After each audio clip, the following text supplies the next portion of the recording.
Súper. Y bueno, ya que estamos todos, siendo 10 minutos ya desde iniciado este ciclo de conversatorios, queremos darle la bienvenida a todas las personas que han ingresado y que han destinado esta hora y media que vamos a estar juntos conversando. Como decía Darío, un tema muy importante que nos convoca, que son el marco normativo relacionado a los humedales. Y para darnos un poquitito de contexto, darnos también la bienvenida, vamos a darle el pase a Carolina Vega del proyecto GEF Humedales Costeros. Muchas gracias, Cintia. Y bueno, muchas gracias y todos y todas por participar hoy. Agradecemos esta gran asistencia.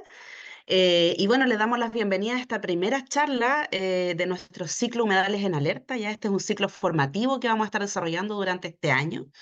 Y bueno, que estamos coorganizando en conjunto con SEASA, ¿cierto? Con el Instituto de Políticas Públicas de la Universidad Católica del Norte, Fundación Glocal, Mingamar y, por supuesto, el proyecto Guía Humedales Costeros, que es liderado por la Seremi de Medio Ambiente. Así que bueno, agradecemos nuevamente a todos ustedes y espero que nos puedan acompañar en gran parte de este ciclo. Muchas gracias, Carolina, por darnos la bienvenida.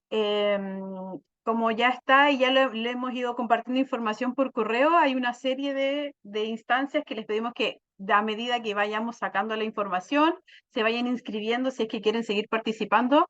Cada día va a tener un tema distinto. Me gustaría que ya por temas de hora podamos darle la palabra a Roberto Villablanca. Y antes de eso voy a presentarlo. Roberto Villablanca Montañ, encargado de evaluación ambiental estratégica del Ministerio del Medio Ambiente de la Seremía de la región de Coquimbo. Coquimbano, biólogo marino de la Universidad Católica del Norte. Ha trabajado en conservación biológica desde hace 25 años en territorios desde Arica hasta Coquimbo y está vinculado a la institucionalidad ambiental desde hace 14 años aproximadamente, desde cuando existía el CONAMA. Ha estado trabajando en Antofagasta y ahí fue profesor de legislación ambiental y ecología de la Universidad Católica del Norte, y nos comentaba también que se vincula con humedales, su vínculo con humedales surge hace más de 20 años atrás y desde el 2009 que trabaja formalmente ya en temas de conservación en la zona norte del país. Actualmente, como mencionaba, se desempeña como profesional en el área de recursos naturales y biodiversidad, encargado de evaluación ambiental estratégica y evaluador del CIA de la Seremi de Medio Ambiente de la región de Coquimbo.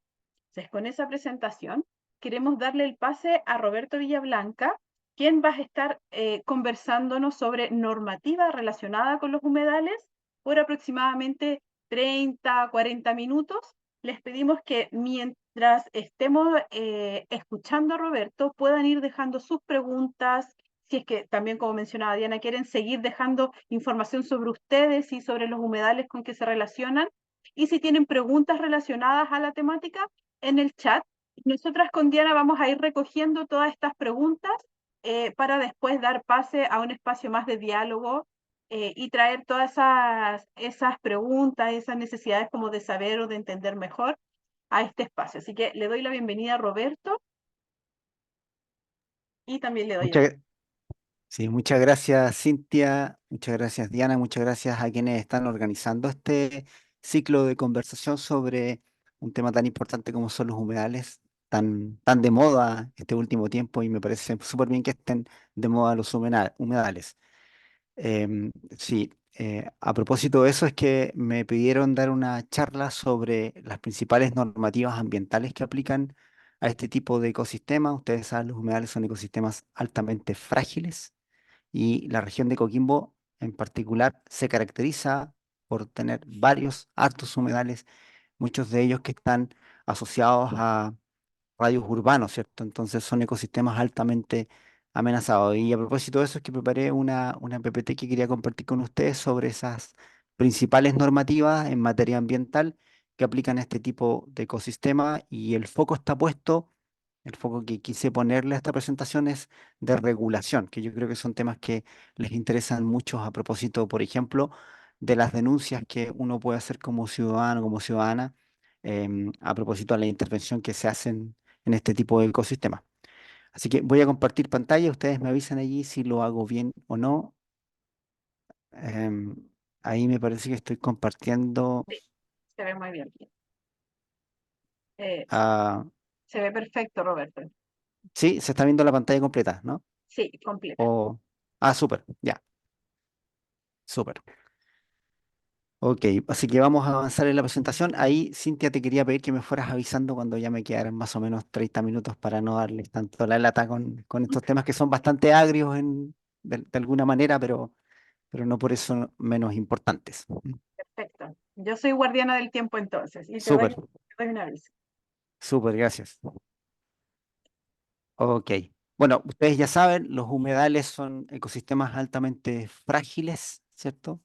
Y a nivel mundial estamos con una tasa de pérdida súper alta. Imagínense en el mundo 3 veces más rápido que los bosques se pierden los humedales. Y más o menos casi el 60% de la superficie de humedales en Latinoamérica se ha ido perdiendo en el tiempo. Y ahí hay algunas cifras que ustedes pueden revisar después. Después al 2050, casi el 70% de las personas vivirán en ciudades, por lo tanto la presión sobre este tipo de ecosistemas va en aumento. Casi el 90% de la población vive en áreas urbanas en Chile. Entonces, allí tenemos una imagen, por ejemplo, de cómo se han ido rellenando estos ecosistemas, se han ido perdiendo superficie de los humedales, que son además ecosistemas que son bastante únicos, con presencia de vegetación atípica en un ecosistema que es, al menos acá en la zona norte y centro del país, bastante árido. eh. Se llama vegetación azonal la que está asociada a este tipo de ecosistemas porque no responde al patrón climático. El resto de la vegetación, que es la vegetación zonal, sí responde a ese patrón climático, por lo tanto estos ecosistemas son, por lo tanto, únicos, representativos y bastante frágiles. Aquí hay un ejemplo de los que les estaba contando recién. Esta pérdida de ecosistemas de humedales a una tasa bastante alta, lo que ustedes ven al costado izquierdo de la presentación. Voy a poner el puntero mejor. Al costado izquierdo es una imagen satelital de Google Earth del río Mapocho en el sector de Talagante. Es una imagen de diciembre del 2021, ¿cierto? A poco tiempo de entrar en vigencia la ley de humedales urbanos que me voy a referir al final. Allí se ve el cauce del río Mapocho y el área inundada que mantiene vegetación típica de estos ecosistemas. Al costado derecho tenemos el mismo sector un mes después, más o menos, sí, un mes y medio después, un sector intervenido, es decir, esta parte donde se está construyendo, perdón, donde hay instalaciones de faena para la mantención del tren de Santiago-Milipilla, ¿cierto? Se perdió ese espacio humedal. Hubo una afectación muy rápida, incluso con la ley 21.202 vigente. ¿Ya? A propósito de este tipo de situaciones, probablemente hay algún proceso sancionatorio en curso por parte de la Superintendencia del Medio Ambiente. em, Vinculado con esta pérdida de este ecosistema en tan corto periodo de tiempo, ¿cierto? Y con la ley, como les dije yo, ya vigente. Ok, y aquí voy a pasar por varias diapositivas, es muchísima información que les voy a contar respecto a las diferentes normas, leyes, decretos supremos, regulaciones que aplican a humedales, algunas con incidencia más directa y otras más bien tangencial.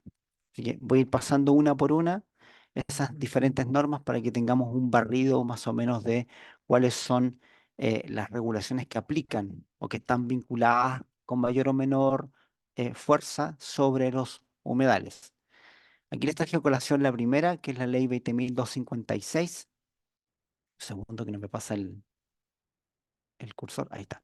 La 20.256, que es una ley del año 2018, 2008, que establece normas para la actividad de pesca recreativa. Ustedes saben, en nuestro país esta actividad se desarrolla ampliamente, particularmente en la zona centro y sur y austral del país. Se desarrolla pesca recreativa al interior de humedales, pero no siempre esa actividad de pesca recreativa se realiza de acuerdo a lo que establece, en este caso particular, esta normativa, esta ley. ¿cierto? Aquí vemos dos imágenes que me las compartió Carolina Vega, son imágenes de actividad de pesca al interior del humedal de la desembocadura del río Elqui, humedal urbano, el único humedal urbano que tenemos acá en la región. Aquí hay el uso aparentemente de un tipo de chinguillo para capturar probablemente camarones o redes del tipo agalleras que en algunas ocasiones se instalan en los humedales para capturar peces, principalmente yo me imagino que lisas, ¿cierto? Y que obviamente ese tipo de actividades no forma parte de lo permitido en el marco de la pesca recreativa, ¿cierto? Y que además genera un impacto tremendo en el ecosistema. En muchas ocasiones en ese tipo de redes, del tipo de galleras, por ejemplo, o lienzas de pesca, se enredan vertebrados, otro tipo de vertebrados. Se produce una pesca incidental de esos vertebrados o de aves, por ejemplo, como en el caso del coipo, ¿ya? Hemos visto ya lamentablemente en algunas ocasiones que coipos quedan enredados en esas redes y mueren ahogados, ¿ya? Además, esta ley eh, establece en algunos de sus articulados la prohibición de capturas, de acuerdo a lo que determine la autoridad de pesca, que en este caso es la Subsecretaría de Pesca, en áreas vulnerables.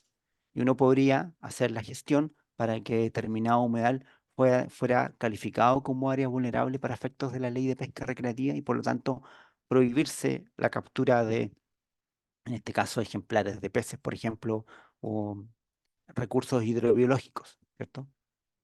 Incluso así prohibirse en este sentido la pesca recreativa al interior de esos espacios.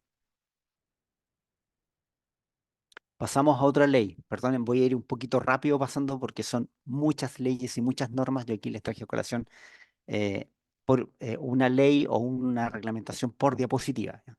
Así que aquí nos pasamos a la ley de bosque nativo. Esta es una ley que se tramitó durante mucho tiempo en el Parlamento, tardó creo que casi 9, 10 años en salir, que buscaba justamente la protección de nuestras formaciones vegetacionales, en particular las que son nativas, ¿cierto? Y además, obviamente, la regulación de la actividad forestal.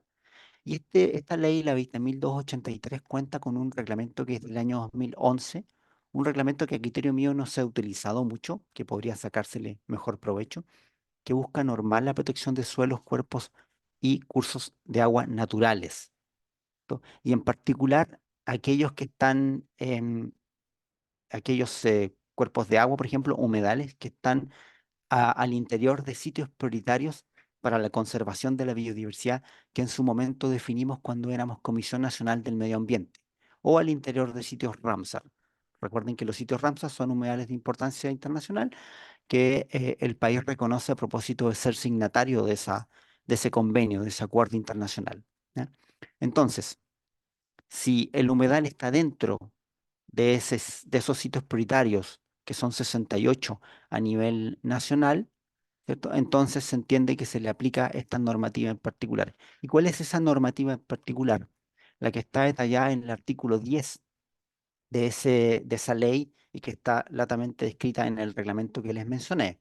En los humedales declarados sitios prioritarios para la conservación de la biodiversidad definidos por la CONAMA o en los sitios Ramsar, se prohíbe la corta, destrucción, eliminación o menoscabo de su vegetación hidrófila nativa. La vegetación hidrófila es aquella que depende del agua, es aquella que encontramos en los humedales. Una grama salada, un junco, una brea, ¿ya? Nativa, ¿ya? Entonces se prohíbe esa corta destrucción y eliminación o menoscabo. Si alguien, por ejemplo, quisiera pasar máquina, como se ve aquí en la imagen, en una porción del humedal donde tenemos presencia de esa vegetación nativa, entonces se estaría incumpliendo lo que establece este reglamento y la CONAF podría eventualmente solicitarle al juez de policía local que se le establezca una sanción a quien cometió esa falta. ¿Ok? Y aquí puse otra fotografía porque me parece muy relevante. Aquí se ven las personas cortando batro, ¿cierto? Tifa, y uno podría entender que no le aplica esta prohibición porque la tifa es una especie introducida. Al menos de las tres especies que están en Chile, las tres son introducidas, aunque se han ido naturalizando y están presentes en prácticamente todos los humedales, al menos los costeros, en nuestro país, ¿ya? Pero recordar este reglamento que me parece muy importante, lo olvidamos, este reglamento aplica para los humedales de Tongoy, para el humedal del Culebrón y para el humedal de la desembocadura del río Elqui y Punta Tetinos, que son parte del sitio prioritario de conservación de humedales de la bahía de Coquimbo y sus alrededores. Otra norma, la Ley Orgánica Constitucional de Municipalidades le entrega algunas atribuciones a los municipios. Y como ustedes saben, los municipios pueden elaborar ordenanzas municipales y además tienen la obligación, ¿cierto?, de administrar los bienes nacionales de uso público que se le entregan a los municipios. Una plaza es un bien nacional de uso público y un humedal, una caja de un río, puede ser un bien nacional de uso público si así se determina. ¿Ok? Entonces, a propósito de eso, las municipalidades pueden desarrollar esas ordenanzas que son más bien ordenanzas de carácter general, que norman todo aquello que no está regulado específicamente en algún otro cuerpo legal. ¿Ya? Por ejemplo, la disposición de residuos sólidos. Si esa disposición es inadecuada, entonces la municipalidad, a través de sus inspectores municipales que tengan facultades de fiscalización, pueden sorprender a alguien disponiendo inadecuadamente de esos residuos, ser notificado y a través de juez de policía local ser multado. Ahora, las multas son bastante bajas, entre 3 y 5 UTM, que son los que establece la ley orgánica que les mencionaba recién. Y además, a esto se suma lo que establece nuestra ley de protección de humedales urbanos, la 21.202, que señala que las municipalidades deben, una vez que se declaran humedales urbanos al interior de su límite comunal, ¿cierto?, elaborar una ordenanza general que busca definir, ¿cierto?, establecer criterios para proteger, conservar esos humedales que fueron declarados y además a partir de allí una serie de obligaciones, de derechos y también una serie de sanciones que podría establecer la municipalidad a propósito de, por ejemplo, la disposición inadecuada de residuos, ¿cierto? Prohibir la pesca, la actividad con deportes náuticos al interior de esos espacios definidos o declarados por el Ministerio como humedales urbanos. Yo los invito a revisar la ordenanza número 6, que es del año 2023, de la Municipalidad de La Serena, que es la primera ordenanza que surge a propósito de la Ley 21.202 acá en la región de Coquimbo, porque tenemos un solo humedal urbano declarado, que es la desembocadura del río Elqui. Seguimos con las normas. Nuestra ley de bases generales del medio ambiente, que es del año 93, que fue actualizada en el año 2010 por la 20.417, ¿cierto? Establece en su artículo 51 que todo aquel que culposa o dolosamente cause daño ambiental debe responder por el mismo en conformidad a la presente ley. ¿Qué significa esto? Esto es lo que ustedes habitualmente escuchan o leen respecto a las demandas que presenta el Consejo de Defensa del Estado de reparación por daño ambiental, ¿cierto? Y todo aquel que culposa o dolosamente cause ese daño ambiental, que podría aplicar a humedales, debe responder por este daño ambiental si así lo determina y lo sentencia el tribunal ambiental respectivo. Dice culposa dolosamente porque cuando es culposamente ese daño ambiental no se hace con intención, ¿cierto? Por negligencia generalmente, la mayoría de los daños ambientales son culposos y cuando es dolosamente es a sabiendas de que está infringiendo la ley y que va a causar un daño, ese responsable de esa actividad o ese proyecto lo desarrolla igual. Ahora eso es mucho más difícil de probar cuando es dolosamente. ¿Ya? Aquí les traje a colación un ejemplo. Aquí tenemos una imagen del Google Earth con lo que se ve, no sé si lo alcanzan a notar, pero es muy tenue, en color moradito claro, los límites del humedal de Puente Negro. Esto me parece que es en la comuna de Melipilla, no, el sector de Lampa, perdón, ahí en la metropolitana, ¿cierto? Esto es lo que en el Inventario Nacional de Humedales aparece como humedal dentro del límite urbano, asociado al límite urbano.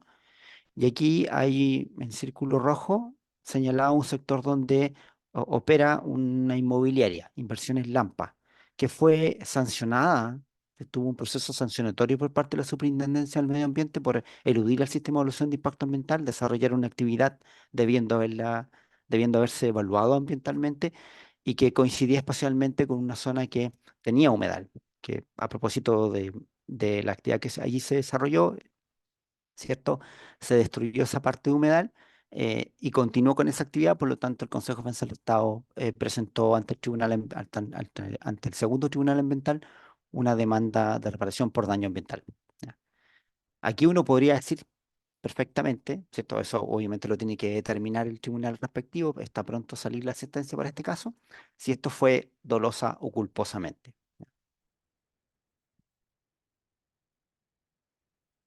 Seguimos con otra norma, la ley de caza.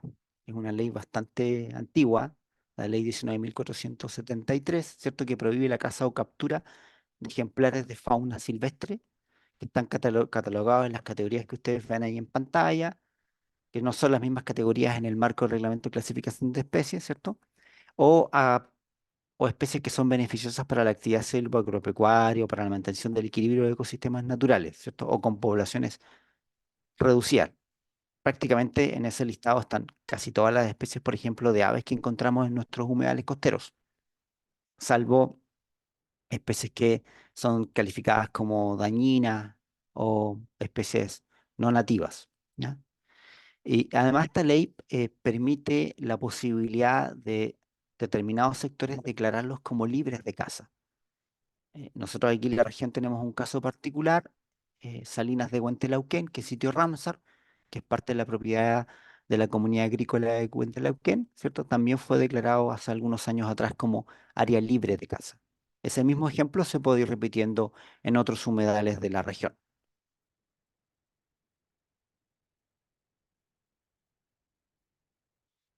Y aquí me voy a saltar al Código de Aguas. Ustedes saben, el Código de Aguas fue sujeto de modificación hace ya un par de años atrás, ¿sí? Creo que vamos a cumplir 2 años desde la modificación del Código de Aguas, también un trámite que tardó muchísimo en discusión, ¿cierto? No fue fácil sacar esa modificación del Código de Agua. Y a propósito de ese cambio en el Código de Agua, es que se incorporaron una serie de modificaciones y nuevos articulados que buscaban justamente no solamente proteger el recurso hídrico per se, ¿cierto? Como agua disponible para usos consumtivos o no consumtivos, sino que también para proteger el recurso hídrico donde está, ¿cierto? Tanto a nivel subterráneo como en ecosistemas acuáticos superficiales.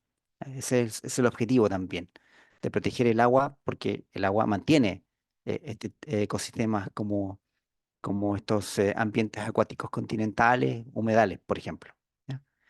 Entonces aquí les traje a colación 4 articulados que me parecen muy relevantes y que se vinculan con humedales.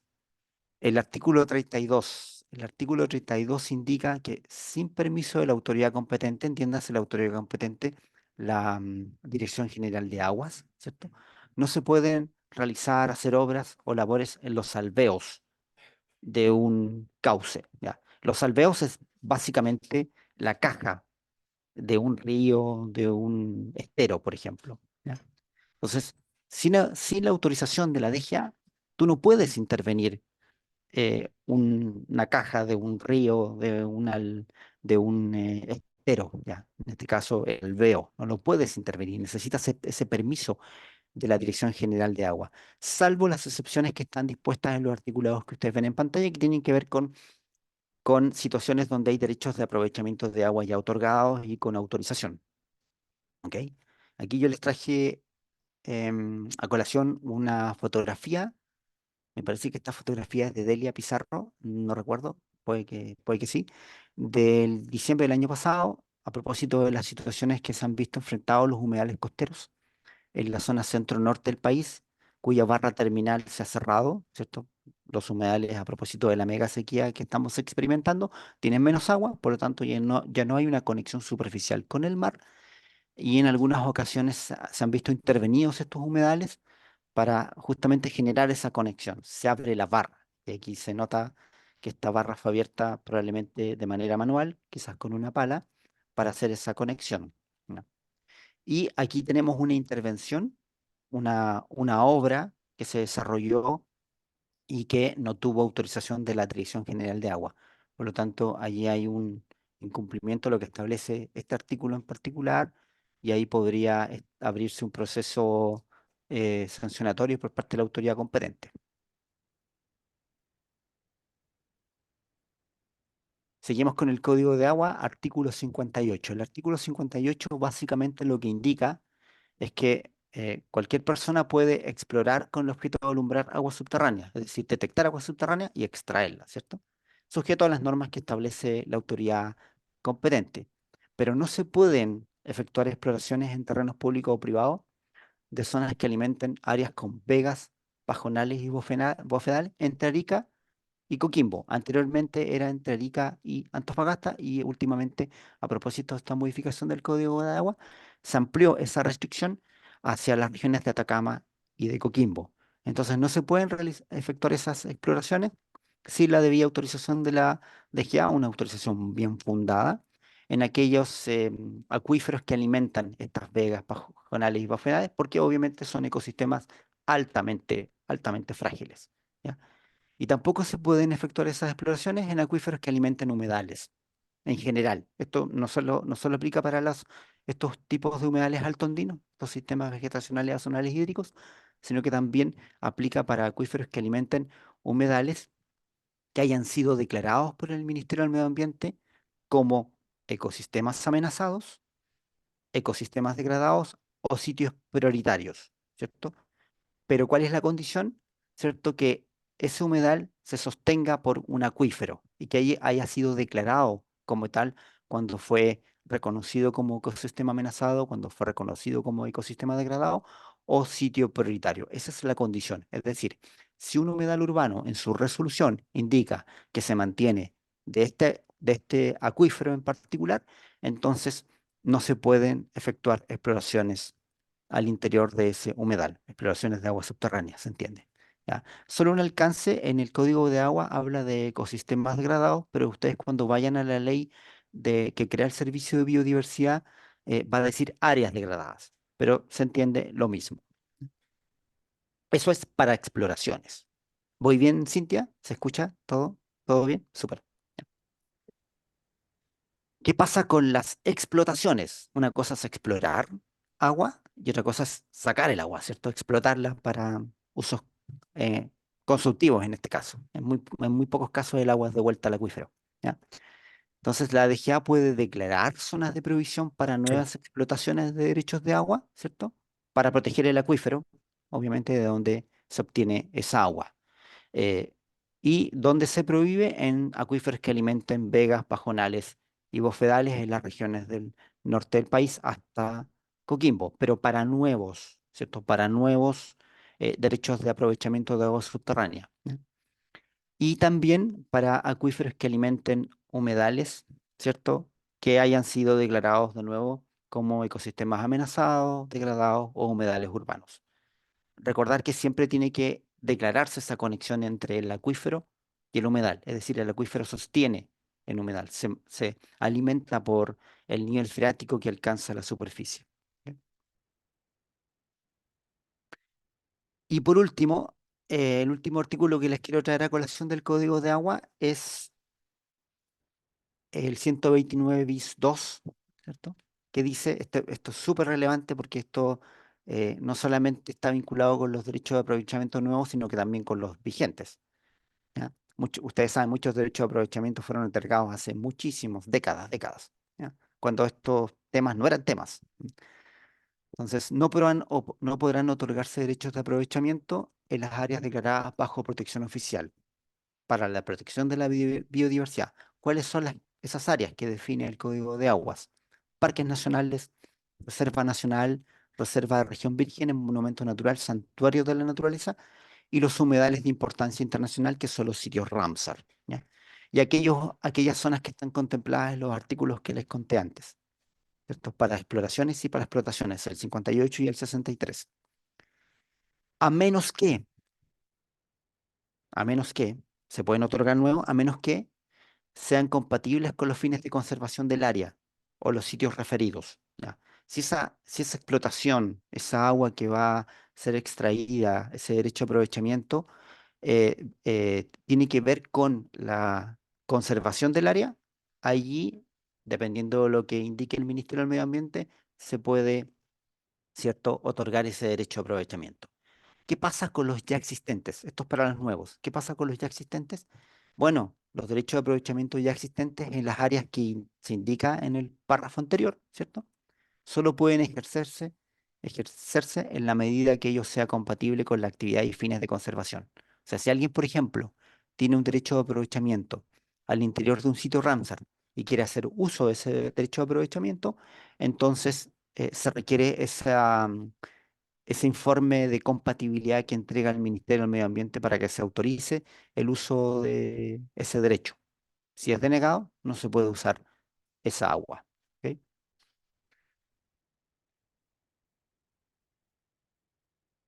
Ah, me quedaba un artículo del Código de Agua, el 129 bis 1.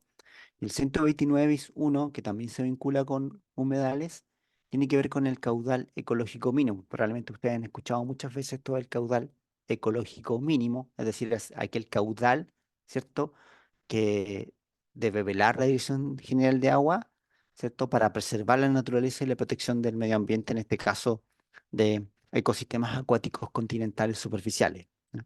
Un río, por ejemplo. A ese caudal se establece sobre ese cauce en particular, sobre ese río, sobre ese estero, ¿no? Y obviamente el objetivo es mantener las condiciones naturales de esa fuente superficial, ¿cierto? Y para eso hay un reglamento, tenemos un reglamento que es del año 2013. Yo creo que urge actualizar ese reglamento, ¿cierto? Y ese reglamento básicamente establece cómo se determina ese caudal ecológico mínimo, pero es para nuevos derechos de aprovechamiento. Probablemente ustedes después revisen el listado, van a revisar el listado de derechos de aprovechamiento, se van a dar cuenta que muchos de esos derechos de aprovechamiento son anteriores a este reglamento, anteriores a lo que establecía el Código de Agua, por lo tanto no tienen el cálculo del caudal ecológico mínimo. Lo que dice básicamente el reglamento y el Código de Aguas es que ese caudal ecológico mínimo no debe ser superior al 20% del caudal total de ese cauce, ¿ya? Y ahí ustedes después revisan el decreto supremo, se van a dar cuenta que hay varias fórmulas de cálculo o criterios para poder calcular ese caudal. Obviamente, si un río, si un cauce tiene muchos derechos de aprovechamiento, se tiene que considerar esa cantidad otorgada de derecho para ir recalculando el caudal ecológico mínimo.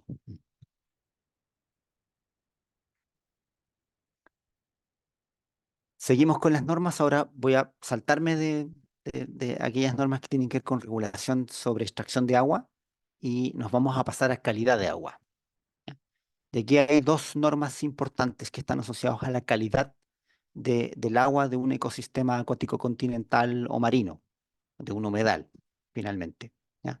Las normas primarias y las normas secundarias. Aquí les traje a colación primero, en esta diapositiva, las normas secundarias de calidad ambiental, ¿cierto?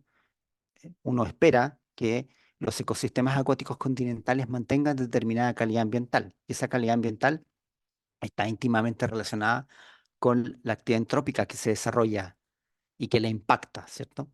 Entonces, nuestro país tiene normas de calidad ambiental, normas secundarias de calidad ambiental, que es un instrumento de gestión ambiental establecido en nuestra Ley de Bases Generales del Medio Ambiente, y que básicamente las normas secundarias lo que hacen es establecer valores máximos o mínimos de determinados contaminantes para un cuerpo de agua, cuando esos valores pueden significar un riesgo para ese ecosistema en particular. Las normas secundarias de calidad ambiental son sitios específicas, es decir, no tenemos los mismos valores máximos o mínimos para el río Loa respecto a la situación del río Biobío, por ejemplo. Pueden ser muy diferentes porque además son ecosistemas diferentes, ¿ya? Cuando esos valores máximos o mínimos, por ejemplo, la cantidad máxima de determinado contaminante, un metal pesado, por ejemplo, o un valor mínimo, el mínimo de oxígeno que permite sostener vida al interior de ese ecosistema, ¿cierto? Se ve superado, entonces debemos declarar a ese ecosistema como saturado por ese contaminante, ¿ya? Y a partir de esa declaratoria de zona saturada, ¿cierto? Se debe activar entonces un plan de descontaminación. Necesitamos bajar los niveles de ese contaminante por debajo de lo que establece el límite que indica la norma, ¿ya? Cuando esos valores se encuentran al 80% del valor de la norma, pensemos por ejemplo que para un contaminante el valor es 10 y estamos en 8, ¿cierto? Estamos en el 80%, estamos cerca de alcanzar el límite máximo permitido, entonces se debe declarar a ese ecosistema, a esa zona, como zona latente, ¿cierto? Y necesitamos activar, ¿cierto?, determinadas medidas para evitar que se contamine, ¿cierto? Recuerden que contaminación está establecido en nuestra normativa, es la superación de un valor, de un parámetro, de una norma. Si no está normado, no podemos hablar legalmente de que una zona está contaminada, ¿ok? Pero sí podemos hablar de contaminantes. Y ahí están los dos decretos que establece la forma en que se deben dictar normas secundarias y la forma en que se deben dictar esos planes de prevención y descontaminación. ¿Sí? Y yo les hablé recién de las normas de calidad ambiental, que son las normas secundarias. Las normas primarias tienen que ver con la salud de la población, las normas secundarias, preservación de la naturaleza. Y aquí les voy a hablar de la principal norma de emisión que aplica a humedales, que es el famoso Decreto Supremo 90 del año 2009, cuando no éramos CONAMA, no teníamos Ministerio del Medio Ambiente, por eso aparece allí como dictando la norma del Ministerio de la Secretaría General de la Presidencia, MINSECPRES. ¿Qué es lo que establece el Decreto Supremo 90? ¿Cierto? Es una norma de emisión para regular los contaminantes asociados a las descargas de residuos líquidos en aguas marinas y continentales superficiales. Establece los valores máximos permitidos para esas fuentes que son calificadas como fuentes emisoras para efectos de este Decreto Supremo 90. ¿Sí? Un emisario de una planta de tratamiento, por ejemplo, es una fuente emisora. Un emisario de una planta de tratamiento de aguas servidas descarga sobre un cuerpo receptor, un río, por ejemplo, y debe cumplir los parámetros establecidos en esta norma de las concentraciones máximas de esos contaminantes. Y esos contaminantes, esos valores máximos están establecidos en tablas, de la 1 a la 5. La 3, la 4 y la 5 son para descargas de residuos líquidos en aguas marinas, y la tabla de la 1 a la 3 para ecosistemas acuáticos continentales. La tabla 1 para ríos, la tabla 2 para ríos cuando conocemos la capacidad de dilución de ese río. Por ejemplo, el río Utah tiene una capacidad de dilución muchísimo menor que el río Biobío por caudal, básicamente. Y la tabla 3 es para lagos, ¿ok? O para ríos que descargan, que son afluentes de lagos, ¿ok? Y ahí ustedes pueden revisar después en detalle esos valores máximos permitidos para cada uno de los contaminantes normados en este Decreto Supremo 90, que no se actualizaba. Estamos esperando ahí atentos su actualización. Ok, volvemos a las leyes. Perdona que vaya saltándome de una a otra, pero son muchas normas, muchas normas. Aquí les voy a hablar de las más actualizadas, de las últimas leyes que han salido. Una no muy conocida, pero y hace poquito promulgada, es la Ley de Delitos Económicos y Delitos Ambientales. Esto fue como un salto normativo que dio el país. Recuerden que la Ley de Base de Medio Ambiente, una de las máximas de derecho ambiental es el que contamina paga, ¿cierto? Pero acá también el que contamina o genera una afectación grave puede pagar con cárcel, ¿ya? Entonces aquí hay responsabilidad civil establecida en esta nueva ley de delitos económicos y ambientales. Obviamente la mayor cantidad de los articulados tienen que ver con los delitos económicos y un porcentaje menor con los delitos ambientales, la pueden después revisar en detalle. Y aquí les traje a colación dos articulados que me parecen muy relevantes, que están vinculados con humedales. Uno que tiene que ver con riesgo, el 305, y uno que tiene que ver ya con afectación, el 310. El primero indica que será sancionado con presidio o reclusión menor en su grado mínimo a medio, eso me parece que es hasta 541 días de cárcel, ¿cierto?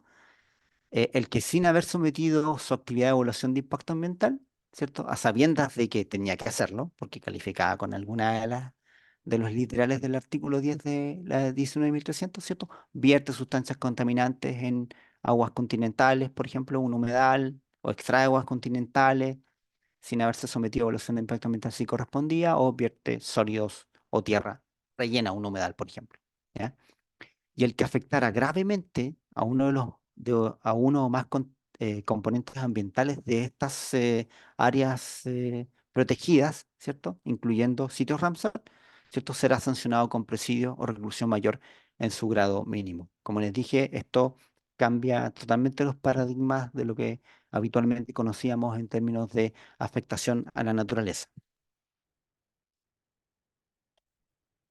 Y me quedan unas poquitas diapos. Aquí les quiero hablar brevemente de la ley de bases perdón, la ley 20.202, que es nuestra ley de humedales urbanos, ¿cierto? Son nuevas atribuciones que tiene el Ministerio del Medio Ambiente, mandata a los municipios a generar ordenanzas municipales una vez que se creen humedales urbanos, ¿cierto? Permite postergar los permisos de subdivisión, loteo y urbanización predial y construcción mientras se está declarando un humedal a solicitud del ministerio o por solicitud municipal. Modifica algunos articulados de la ley y modifica también la Ley General de Urbanismo y Construcción. Oye, rápidamente, la ley establece el procedimiento de cómo declarar, y también, declarar los humedales urbanos y también criterios de sustentabilidad. Acá están los criterios, los pueden revisar después ustedes en detalle en la ley para recordar las características ecológicas, para mantener el régimen hidrológico que sostiene ese humedal, eso es muy importante, para hacer un uso sustentable del humedal, un uso racional, y también establece algunos criterios para generar gobernanza, cómo cuidar estos humedales, cómo y con quiénes. Y lo puede hacer el ministerio por mutuo propio, eso se llama de oficio, o también a solicitud de uno o más municipios. Quebrada Peñuelas, por ejemplo, acá en la conurbación, es un humedal que está justo en el límite entre dos municipalidades. ¿Y qué características, qué condiciones se tienen que dar? Primero, que sea humedal, de acuerdo a lo que establece la Convención Ramsar. Lo que hace la ley es que lo replica y que esté total o parcialmente dentro del límite urbano. Basta que un cachito del humedal esté dentro del límite urbano, ¿cierto? Para que se pueda acoger a esta ley. Y se tienen que cumplir tres criterios para determinar si es humedal o no ese ecosistema que se está solicitando, ¿cierto? Que haya vegetación hidrófita, que depende del agua, ¿cierto? Brea, grama salada, juncos, totora, batro, etcétera, que haya suelos hídricos. Esos suelos hídricos lo que hacen es que sostienen esa vegetación. Si tenemos suelos hídricos, vamos a tener vegetación que, que se sostiene por esos suelos, ¿cierto? Y un régimen hidrológico, escorrentía superficial de agua, agua superficial, básicamente, de manera permanente o de manera temporal. Cuando es de manera temporal, después de cierto tiempo se genera suelo hídrico y rápidamente colonizado por la vegetación hidrófita, que es bastante oportunista.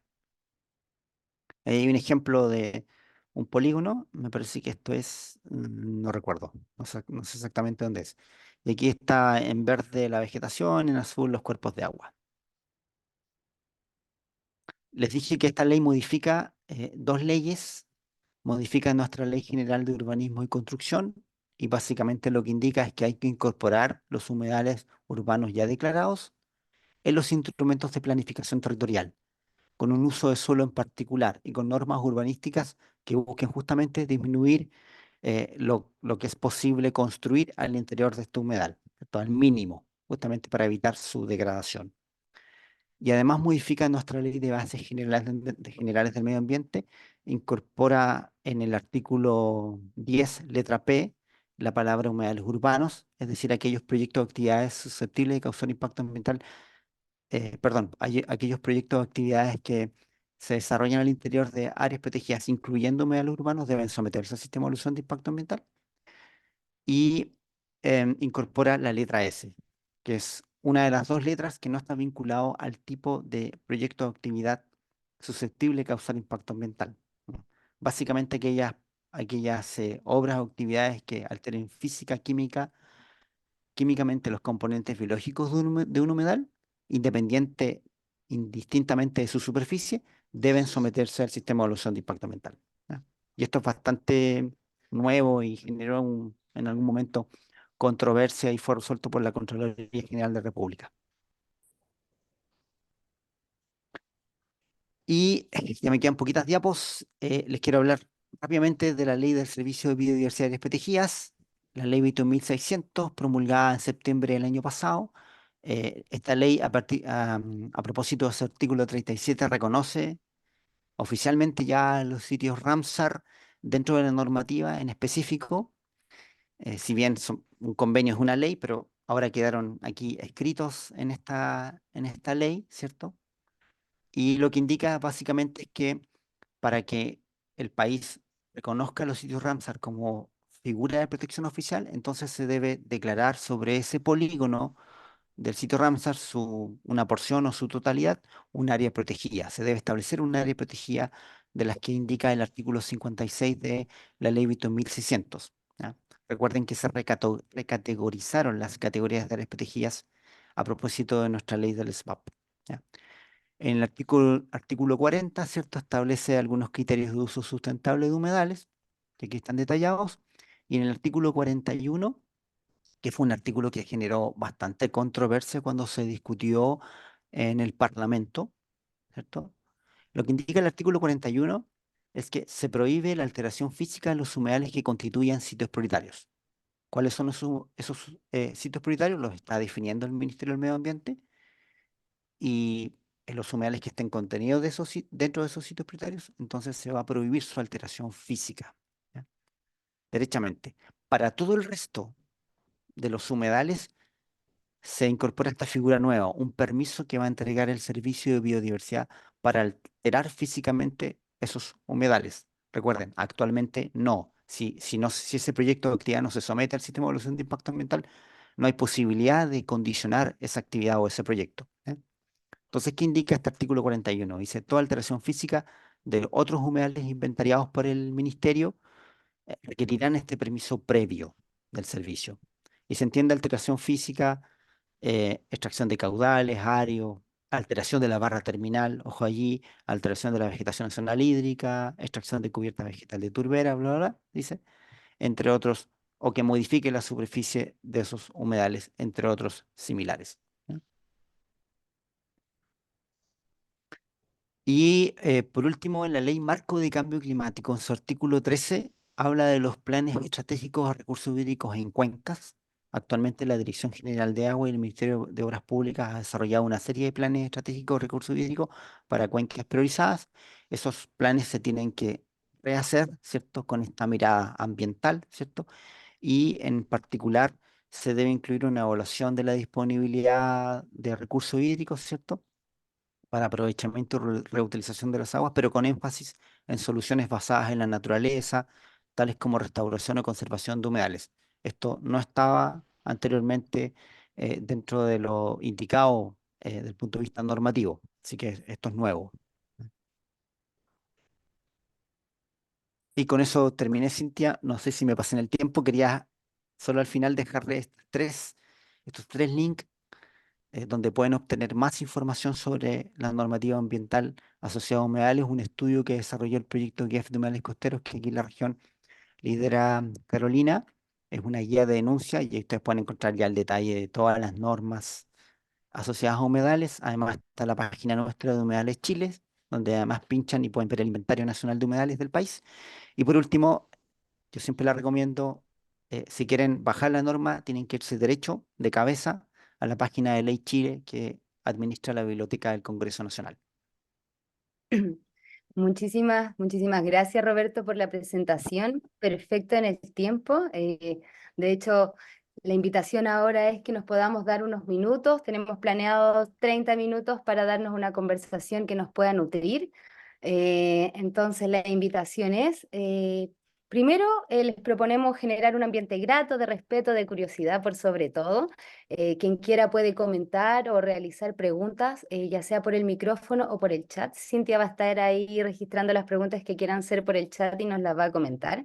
También todas las personas que quieran pueden responder a las preguntas. La idea es ir nutriendo la conversación.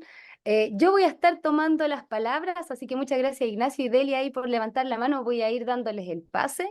Y también les comento que vamos a ir regulándonos de manera colectiva, no más de 2 minutos por intervención, a menos que ahí esté quemando mucho la reflexión. De todas maneras, yo les voy a ir poniendo un corazoncito con Cintia cuando ya vayan en 1 minuto y medio para que vayan cerrando la idea, ¿ya? La idea es que aquí la mayor parte, podamos escuchar la mayor parte de las voces, así que sin más preámbulos, y también ahí con Roberto, la idea es que también puedas ir respondiendo y pimponeando. Nosotras teníamos una pregunta para incentivar la conversación, pero yo veo que ya partió sola por sí misma, y igual la dejé ahí en el chat por si alguna persona quiere responderla también y comentarnos cómo ve. La pregunta que les traíamos era qué acciones están realizando actualmente relacionadas con estas normativas y qué desafíos y o brechas se están enfrentando también para que nos puedan contar. Y ahí le doy el pase a Ignacio y se prepara Delia y luego Camila. Hola, gracias a todos por este espacio, por esta claridad que nos está dando el profe, usted, para poder efectivamente integrar todas las dudas que podemos tener en acciones y brechas que estamos desarrollando cada uno a lo largo del país. Y estos medios y estos esfuerzos que hacen ustedes nos permiten justamente eso. Directamente a la pregunta al profe, además de la claridad y todo el conjunto de normas. Nosotros en los muelles estamos, y como varios, estamos viendo el tema de los humedales respecto a las acciones judiciales emprendidas, han llegado a los tribunales ambientales, ya sea en el Tribunal de Santiago, el Tribunal Ambiental número 2, o bien, en algunos casos, el Tribunal Ambiental de Antofagasta. Y hemos logrado cuestionar la delimitación de los humedales con fallos favorables y ratificados por la Corte Suprema. Sin embargo, la Corte Suprema ha retrotraído al momento de la delimitación de un humedal y no ha dejado la Corte Suprema y también la pregunta, ¿qué podemos entender en un humedal urbano con características de conexión al mar, como puede ser tal vez la desembocadura también del humedal Culebrón? ¿Qué se entiende por la conexión hídrica en la casuística? Conexión hídrica, de acuerdo al reglamento de humedales urbanos, artículo 3, la letra C4 y C5, o C6, perdón. Reformulo la pregunta, ¿qué podemos entender por una conexión hídrica sana para un humedal que pueda ser intervenido? ¿Le doy, Diana? ¿Sí? Si quieres escuchamos a Delia No, o tú es que quieres prefiero, responder. sí, prefiero responderle. Oye, Ignacio me puso en aprietos, ¿ya? Porque es una Dale, Roberto. pregunta súper buena y súper específica y súper vigente la pregunta. Ya. Y claro, es un tema que no es muy poco conocido. Voy a hacer un breve contexto para que el resto entienda lo que Ignacio comprende muy, muy bien. Cuando uno delimita un humedal, uno utiliza los criterios del artículo 8 del reglamento de la ley de humedales urbanos, ¿ya?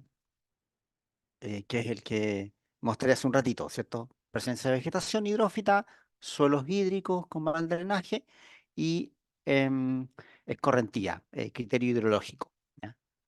Pero en algunas sentencias de los tribunales ambientales del segundo y tercero, se ha puesto un jaque al ministerio, a la delimitación que hace el Ministerio del Medio Ambiente.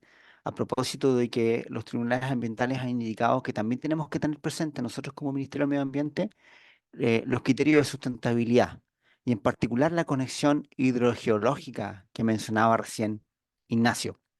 Eh, Un humedal se puede sostener como por ejemplo el estuario Los Molles, ahí a propósito de lo que estaba comentando Ignacio, por escorrentía superficial, ¿cierto? De una quebrada, pero también por la presencia de napas subterráneas que están alimentando ese humedal. Por lo tanto, tenemos un acuífero, una olla a presión bajo tierra, que está alimentando ese humedal. ¿Ok? Entonces, ¿qué pasa si ese acuífero, por ejemplo, está conectado con otro humedal, alimenta otro humedal, o se abastece de otro humedal al haber infiltración? Entonces tenemos una conexión hidrológica bastante interesante, que es muy difícil de determinar porque se requieren muchos estudios. Generalmente son más bien algo teórico que se determina para hacer esa conexión. Entonces uno podría decir, el humedal que tenemos acá, que se alimenta por este acuífero, que a su vez es alimentado por este otro cauce que se va infiltrando, podría ser un solo humedal y tenemos esa conexión hidrológica. ¿Se entiende lo que estoy indicando? Por lo tanto, al aplicar los criterios del artículo 3 que mencionaba recién Ignacio, se complejiza bastante la delimitación de humedal. Y lo que ha estado esperando el ministerio, obviamente, es cómo se han ido desarrollando estos procesos judiciales, porque de alguna u otra manera las sentencias de los tribunales ambientales van generando jurisprudencia. ¿cierto? Es un poder judicial, por lo tanto el ministerio debe acatar lo que allí indica y debe ver cómo ya técnicamente se resuelve aquello para poder tener en consideración esos criterios para poder hacer delimitaciones de los humedales. ¿Ok? Ahora, respecto a la conexión hidrológica con el mar, claro, lo que se hace habitualmente, Ignacio, es que uno, por ejemplo, revisa imágenes disponibles, imágenes satelitales, para ver cómo se ha comportado esa conexión entre el espejo de agua eh, del borde costero, ¿cierto? Que está cercano al borde costero y el mar. Y uno analiza, no sé, imágenes de hace 1, 2, 5 años y ve que efectivamente cuando el caudal aumenta, se produce esa conexión, por lo tanto uno puede ampliar esa delimitación. Incluso no podría ampliarla si es que efectivamente corresponden al mismo ecosistema hacia el mar. Claro que ahí estamos hablando de un ecosistema diferente, entonces podrían ser dos declaratorias diferentes. Recuerden que la Convención Ramsar establece que los humedales también pueden ser marinos, hasta 6 metros de profundidad en marea baja. ¿Ya? Así que ahí, pero habría ahí dos ecosistemas. Pero a pesar de que la barra puede estar cerrada, ¿cierto? Que no hay evidente conexión superficial, sí podría haber, y seguro es así, infiltración de agua más salina a propósito de que se va moviendo esta cuña salina que mantiene una conexión subterránea entre el ecosistema superficial y el mar. No sé si respondí tu pregunta.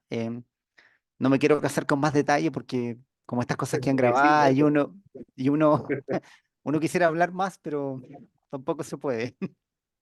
Hay sentencias del Pero tribunal, hay sí, sentencias del pero tribunal ambiental que van dictando pauta.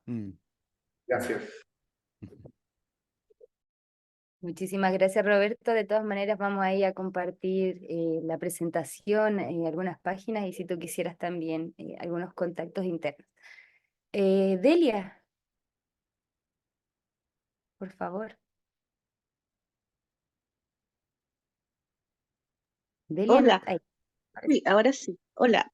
Mira, yo una pregunta cortita sobre los sitios prioritarios, los que están antes de ser declarada la ley 21.600 del ESBA.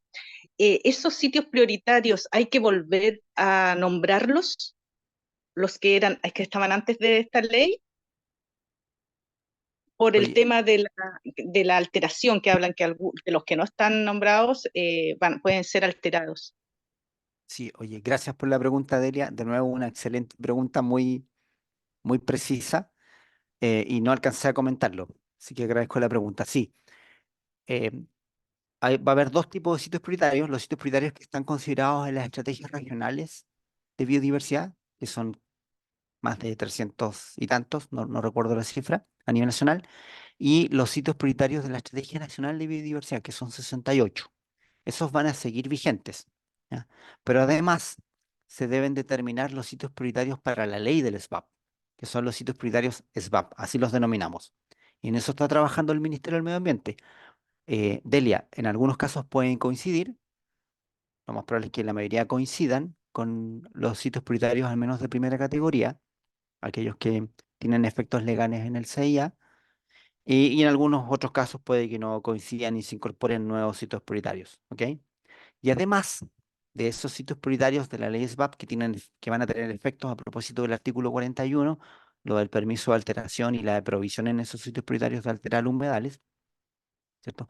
Van a tener que después, en un mediano plazo, diría yo, determinarse los sitios prioritarios a los cuales le va a aplicar la planificación ecológica, que es un instrumento de gestión que también crea la ley del SPAP. Es un poco enredado eso, pero si quieren después revisan en detalle sitios prioritarios de estrategia nacional y estrategias regionales vigentes, nuevos sitios prioritarios que pueden coincidir con los anteriores, ¿cierto? Van a ser los sitios prioritarios para la ley del SPAP. Artículo 41 incluido. Muchísimas gracias, Roberto, por esa claridad y detalle. Camila, Hola, hola, buenas tardes. Disculpen por no tener la cámara activada. Em, bueno, quisiera consultar sobre em, relacionado a los humedales.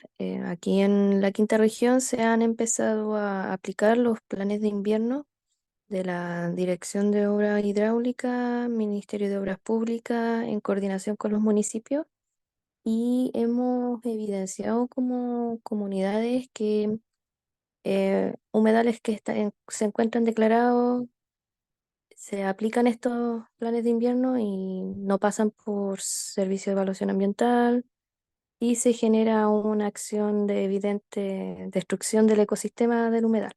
Entonces, en ese caso puntual que está pasando, em, quería consultarle ahí al profesor como qué se puede hacer con esta institucionalidad que no está aplicando lo mismo que se aprobó como humedal urbano, y las implicancias que esto requiere, que tan sencillo como que pase por una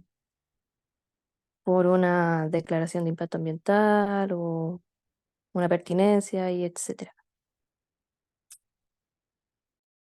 Sí, gracias Camila. No conozco en específico el caso que estás comentando, tampoco conozco en específico cuáles son las actividades o obras que lleva adelante la DOH a propósito de esos planes de invierno, que me imagino que tienen que ver con, por ejemplo, despejar para evitar que se generen cuellos de botella y eso inunde otros sectores o poner en riesgo la salud, la vida y la salud de la población que vive asociado a esos cuerpos de agua, ¿ya?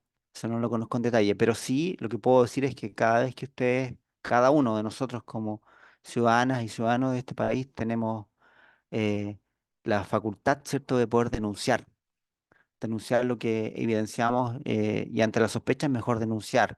Y para hacer una denuncia adecuada, lo que ustedes pueden, em, lo que ustedes necesitan es, por ejemplo, evidenciar esos hechos, describir lo que están observando, acompañarlos de algún tipo de evidencia, fotografías, videos, ¿cierto? Dónde ocurrió ese hecho, cuándo ocurrió, qué es lo que ocurrió, ojalá tener algunas coordenadas y todo eso hacerlo a las instituciones que tienen competencia en la materia. Si se afectó a vegetación totora, por ejemplo, y ustedes sospechan que ese sitio puede ser un humedal protegido, un sitio Ramsar o un sitio prioritario para la conservación de la biodiversidad, hacer la denuncia en la Corporación Nacional Forestal. Si ustedes tienen sospechas de que se está eludiendo el sistema de evaluación de impacto ambiental como tú mencionas, hacer esa denuncia en la Superintendencia del Medio Ambiente. La SMA tiene una plataforma para hacer esas denuncias, ahí el sistema les va solicitando una serie de antecedentes. Las denuncias a la SMA no son anónimas, hay que individualizarse, ¿cierto? Es muy importante saber quién ha hecho la denuncia a propósito de que la SMA a lo mejor necesita ponerse en contacto con el denunciante para obtener mayor información, ¿ya? Entonces hay que hacer siempre la denuncia. Para mayor información yo les sugiero que visiten la página de IEF Humedales Costeros y pueden bajar esa guía de denuncias. Les voy a poner acá en el chat el link para que lo tengan rápidamente. Muchísimas gracias, Roberto. ¿Alguna otra pregunta por ahí? Si no hay ninguna pregunta, genial, Carolina. Hola, muchas gracias. Y bueno, muchas gracias Roberto, estuvo súper buena la presentación. Quería hacer una consulta respecto a los decretos de emergencia. Cómo, bueno, ahora por el tema de la emergencia por sequía, ¿cierto? Nuestra región ha sido golpeada por este tema y cómo aplican en este sentido la normativa asociada a humedales con respecto a estos decretos de emergencia. No sé si está O- contemplado. Sí, sí, lo que pasa es que, mira, no conozco en específico cómo opera el tema de los decretos de emergencia. Yo me imagino que el objetivo está, eh, o el objetivo que se busca es que, por ejemplo, determinados recursos fluyan más rápido para poder atender esa emergencia, en particular crisis hídrica, por ejemplo, que aquí tenemos un decreto de emergencia desde el punto de vista sanitario, entonces, por lo tanto, probablemente hay recursos que más rápidamente llegan a quienes los necesitan, ¿ya? Ahora, Para el riego me refiero específicamente, que se o para el, priorizaba más el riego que... claro, o para el riego, por ejemplo, ya. habría que ver ahí la apelación que existe respecto a la ley que sustenta ese decreto de emergencia. ¿Qué ley está por sobre otra? ¿Ya? Para ver si efectivamente em, se puede aplicar lo que el decreto de emergencia indica sin, por ejemplo, someterse a evaluación ambiental o que sea una evaluación ambiental en un periodo de tiempo más corto, por ejemplo. Eso habría que verlo en detalle. Yo creo que eso se resuelve más bien casuísticamente, así como ley a ley. Habría que mirar, pero así en detalle específico no lo manejo. Tarea pendiente. Súper, sí, muchas gracias. Sí, pero no conozco de casos en todo, ahora que estoy haciendo memoria, al menos de las últimas situaciones, casos en que se requiera alterar un humedal, por ejemplo, a propósito que hay que sacarle agua porque se No, necesita. claro, Pero podría claro, no darse, ¿ah? Podría directamente, pero darse. extracción de, claro, extracción de, en el caso de acá, pues, o sea, en el Elqui se emitieron algunos decretos que permiten, digamos, la extracción de agua, digamos, cauce arriba, Subterráneo, entonces, obviamente, subterráneo. claro, entonces en Mm, ese caso igual podría impactar indirectamente al humedal. sí. Ahora, la ley no indica la ley de bases generales del medio ambiente no indica una excepción en el artículo 10. ¿Ah? Todo aquel que sea toda actividad o proyecto susceptible de causar impacto ambiental se debe someter al sistema de evaluación de impacto ambiental. Mm.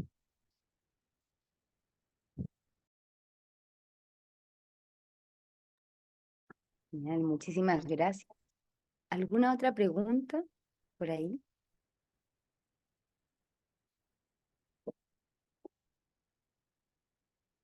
No sé si alguien quisiera comentar algo, alguna norma que se me pasó. Ah, Pregunta, Eh, reflexión por ahí.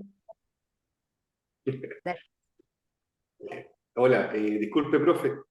Algo nuevo que nos podría llamar la atención que nos explique mejor. Los delitos ambientales y económicos, que son figuras nuevas para nosotros que tratamos de proteger estos cuerpos que están en protección. ¿Qué significan esta ley de los delitos ambientales y económicos y la facilidad que tenemos los interesados en generar denuncias eh, para que realmente se investiguen estas situaciones que antes pasaban desapercibidas y que mirábamos y no podíamos hacer nada? Si usted nos puede aclarar un poco más, profe, esta ley, Sí, que la pasó. sí, gracias Ignacio, es la que menos manejo porque es muy, muy reciente, ¿cierto? Yo no soy abogado a todo esto. Me imagino que se notó que no soy abogado, soy biólogo marino de formación. Es la ley que menos manejo es la más reciente, pero hay dos aspectos que, a propósito de lo que comenta Ignacio, que son bastante relevantes de comentar. Primero, es que esta ley, respecto a las sentencias, no se resuelve en tribunales ambientales, ¿cierto? Se resuelve en tribunales de justicia, los, los tribunales de justicia que conocemos habitualmente, ¿ya? Por lo tanto, las sentencias deben ser resueltas por eh, abogados, jueces, ministros que no son especialistas en materia ambiental. Y como no son especialistas en materia ambiental, yo sospecho, y así como se hace en otros casos, que deben apoyarse, me imagino, en peritos ambientales. Y esos peritos ambientales pueden ser externos, en algunos casos son externos, ¿cierto? Para poder resolver técnicamente alguna situación que para efectos de la justicia puede significar un delito ambiental, ¿ya? Así que es bastante nuevo. Lo otro es que, tal como dije, nuestra ley de bases generales del medio ambiente a propósito del daño ambiental, establece como máxima el que contamina paga y para efectos de la ley orgánica de la Superintendencia del Medio Ambiente también, ¿cierto? El que contamina paga, bajo la premisa, obviamente, y lo que se busca siempre es la reparación del impacto producido, ¿cierto? Del incumplimiento normativo, que se cumpla la norma, ¿cierto? En el caso del daño ambiental, que se repare y si no se puede reparar, que se compense, ¿ya? Pero estamos hablando siempre de una compensación en algunos casos monetaria. Pero aquí estamos hablando de un delito ambiental con responsabilidad penal y con penas de presidio asociadas. Hay una responsabilidad civil, perdón, civil. Eso es totalmente nuevo. Habrá que ver, quizás revisar en el sistema judicial si ya hay casos en curso. Yo no los conozco, no me he metido al sistema judicial a revisar, para ver si hay algunos casos que nos pudieran también ir generando determinada jurisprudencia, ir entendiendo cuáles son los criterios que se ocupan y en qué terminan esas causas. Ujú. Ya, gracias. Mm. Sí, hay algunos que se están implementando en Salamanca ¿Ya? respecto a esta extracción de agua subterránea sin haber informado. Y efectivamente, como usted nos aclara, Mm. ya se va hacia la persona humana con presidios que van desde los 301 días hasta los 541 días, en los cuales no estaría solamente afectándose el nombre de la empresa, sino que a la persona. Y Exacto. eso es un caso, otro también que tenemos entendido en Vallenar, que se estaría también realizando este tipo de denuncias respecto a la extracción de aguas, de ríos que antes estaban pasando desapercibidas. Eso es lo que sabemos hasta el momento respecto a esta tremenda herramienta que estamos comentando. Sí. Perdón, Cintia, Diana, hay un comentario en el chat que justo estaba leyendo cuando terminó Ignacio, una pregunta de Marjorie sobre las instancias como sociedad civil para objetar la delimitación de un humedal urbano. Lo que uno puede hacer, Marjorie, es reclamar la delimitación, ya en base a antecedentes técnicos que uno debe presentar en un plazo de 30 días después que sale publicada la resolución del Ministerio del Medio Ambiente ante el Tribunal Ambiental respectivo. En este caso, a nosotros por jurisprudencia nos corresponde el Tribunal Ambiental, el primer Tribunal Ambiental de Antofagasta, que tiene su ámbito de acción desde Arica hasta Coquimbo. ¿Ya? Ah, si yo no estoy de acuerdo con la delimitación de un humedal X en este espacio geográfico que hizo el Ministerio del Medio Ambiente, entonces yo tengo 30 días para poder presentar ese reclamo ante el Tribunal Ambiental respectivo, con antecedentes técnicos. Yo creo que el humedal es mucho más grande, yo creo que el humedal es mucho más pequeño. ¿Ok? Eso de los 15 días, quizás tú te estás confundiendo con los 15 días que tiene la ciudadanía, cualquier ciudadano o ciudadana de este país, para presentar información complementaria de la delimitación una vez que el ministerio inicia el proceso formalmente. Y esa resolución de inicio se publica en el diario oficial, por lo tanto es de conocimiento de todas y todos. Me imagino que todos leemos el diario oficial todas las mañanas. Eso debería pasar, pero no lo hacemos. Bueno, algunos lo hacemos porque lo revisamos, obviamente, no es parte de nuestro trabajo estar atento a eso, pero generalmente también se hace publicidad a través de redes sociales institucionales, de que se dio inicio a la declaratoria humedal urbano del humedal, el Culebrón, por ejemplo. Entonces, ya hay un plazo, se abre un plazo de 15 días para que la ciudadanía entregue información que tiene que ver con la delimitación.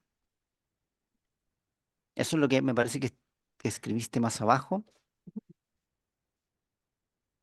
Y Sí, 15 días para que cualquier persona aporte antecedentes adicionales. Correcto, sí. ujú, perfecto. Muchas gracias, Roberto. Veamos, creo que hay una pregunta más. No sé, sí, perdón, Cintia, es que ahí Marjorie dice que no se puede reclamar, no porque no hay un acto administrativo que reclamar todavía, Marjorie.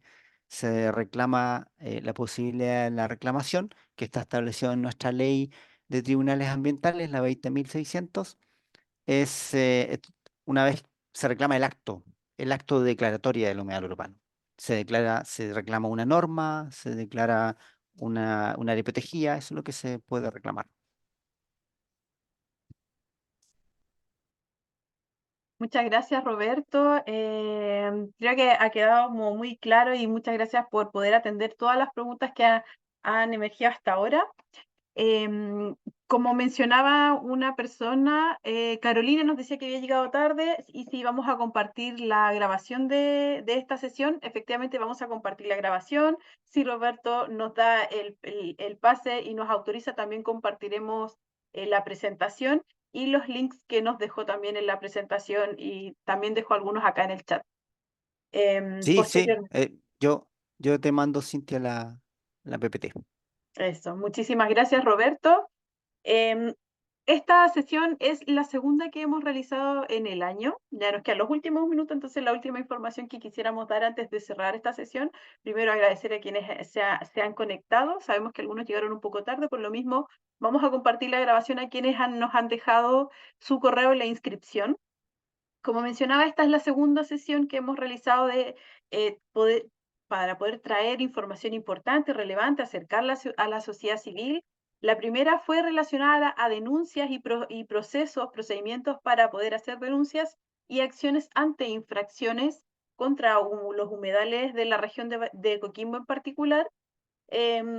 También tenemos esta grabación por si suma también a seguir profundizando los conocimientos de cómo poder seguir protegiendo estos importantes ecosistemas. Podemos compartirle esta grabación también que realizamos esa sesión durante enero y por supuesto la grabación de esta sesión relacionada a normativas relacionadas con los humedales. Nos están dejando algunos avisos, así que atentos ahí al chat. Carolina Vega nos está diciendo que están todos invitados entonces a participar en la limpieza del humedal del río Elqui este próximo 7 de mayo como inicio de un proceso de restauración. Entonces, me imagino, Carolina, que toda la información va a salir publicada para que puedan ir a este espacio de regeneración también del humedal. Sí, muchas gracias, Cintia. Agradezco ahí un momento para la palabra. Bueno, estamos iniciando un proceso de restauración ecológica del humedal del río Elqui, justamente en la zona céntrica, que es cercana al puente Zorrilla por el lado de las compañías, que es un sector que está bastante afectado, sobre todo por basura, escombros. Y bueno, vamos a comenzar limpiando para luego poder desarrollar otras actividades ahí mismo para poder recuperar un poco el sector. Vamos a empezar este martes 7 de mayo a las 9:30 de la mañana. Nos vamos a reunir en el puente Zorrilla con Avenida Islón, ¿ya? Y esta es una iniciativa que vamos a desarrollar durante varias mañanas, durante un tiempo, así que pueden sumarse cuando quieran. Y bueno, este jueves vamos a publicar como proyecto y vamos a enviar también a todos quienes dejaron también sus correos por acá para que puedan participar. Muchas gracias. Muchas gracias a ti, Carolina. Si quieren, podemos ir compartiendo nuestras cuentas de Instagram donde está saliendo esta información o algún link que podemos sumarnos y poder tener toda esta información a tiempo. Muchas gracias, Carolina. Entonces, la siguiente sesión, para que estén atentos y atentas, es el 25 de junio. Va a cambiar un poco el horario, como por temas de disponibilidad un poco de los expositores. 25 de junio de 11 de la mañana a 12:30 vamos a conocer experiencias regionales, porque también muy importante es que podamos nutrirnos de otras experiencias, de experiencias exitosas, conocer desafíos también que han abordado en relación a una experiencia particular que es monitores de humedales urbanos del programa de empleo de CONAF, así que a tiempo va a salir la información y el link para poder inscribirse.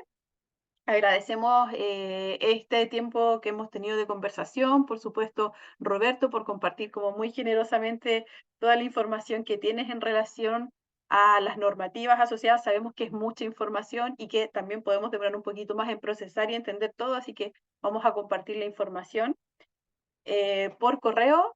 Y si quieren, en los últimos 3 minutos podemos despedirnos, podemos abrir sus micrófonos, agradecer también mucho a Roberto y a las organizaciones, las instituciones que están sosteniendo esta iniciativa, este ciclo de conversatorios online y también algunos encuentros presenciales que vamos a estar avisando también a tiempo.